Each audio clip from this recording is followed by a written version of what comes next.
You ask Tiger to solve. This deals with linear equations with one unknown.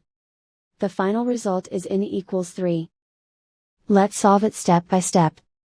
Group all n terms on the left side of the equation. Subtract 10n from both sides. Group like terms. Simplify the arithmetic. Group like terms.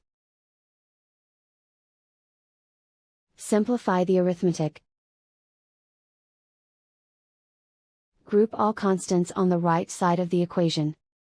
Add 28 to both sides. Simplify the arithmetic.